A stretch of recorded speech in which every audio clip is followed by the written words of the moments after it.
ಹರೇ ಕೃಷ್ಣ, ಎಲ್ರಿಗೂ ನಮಸ್ಕಾರ. Cream sauce pasta ಮಾಡೋಣ ಬನ್ನಿ. ಒಂದು ಪ್ಯಾನ್ಗೆ ಸ್ವಲ್ಪ ಬೆಣ್ಣೆ ಹಾಕಿ ಹೆಚ್ಚಿಟ್ಟಿರುವಂಥ ಈರುಳ್ಳಿ ಹಾಕಿ ಚೆನ್ನಾಗಿ ಫ್ರೈ ಮಾಡ್ಕೊಳ್ಳಿ.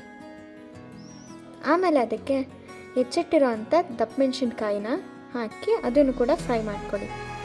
ಇನ್ನೊಂದು ಸೈಡ್ ಒಂದು ಜಾರ್ ಇಟ್ಕೊಂಡು ಅದಕ್ಕೆ ಬೇಯಿಸಿಟ್ಟಿರುವಂಥ ಕ್ಯಾರೆಟು ಮತ್ತು ಪನ್ನೀರ್ ಹಾಕಿ ಪೇಸ್ಟ್ ಮಾಡ್ಕೊಳ್ಳಿ.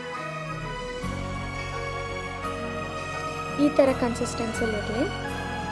ಆಮೇಲೆ ಅದನ್ನು ಫ್ರೈ ಆಗಿದ್ದಿದ್ದು ಈರುಳ್ಳಿ ಮತ್ತು ದಪ್ಪ ಮೆಣಸಿನ್ಕಾಯಿದಕ್ಕೆ ಆ ಸಾಸ್ನ ಹಾಕಿ ಹಸಿ ವಾಸನೆ ಸ್ವಲ್ಪ ಹೋಗೋ ತನಕ ಒಂದು ಸ್ವಲ್ಪ ಕುದಿಸ್ಕೊಳ್ಳಿ. ಅದಾದಮೇಲೆ ಜಾರ್ ತೊಳೆದಿರೋ ನೀರನ್ನು ಹಾಕಿ ಕುದಿಸ್ಕೊಳ್ಳಿ. ಅದಕ್ಕೆ 1 ಸ್ಪೂನ್ ಮೆಣಸಿನ ಪುಡಿ, ಆಮೇಲೆ ಬೇಯಿಸಿಟ್ಟಿರುವಂಥ ಪಾಸ್ತಾನ ಹಾಕಿ ಮಿಕ್ಸ್ ಮಾಡಿ. ಅಷ್ಟೇ, ಪಾಸ್ತಾ ರೆಡಿ ಆಗುತ್ತೆ. ಅದ್ರ ಮೇಲೆ ಸ್ವಲ್ಪ ಚೀಸ್ ಹಾಕ್ಕೊಂಡ್ರೆ ಮುಗೀತು. ಹರೇ ಕೃಷ್ಣ, ಧನ್ಯವಾದಗಳು.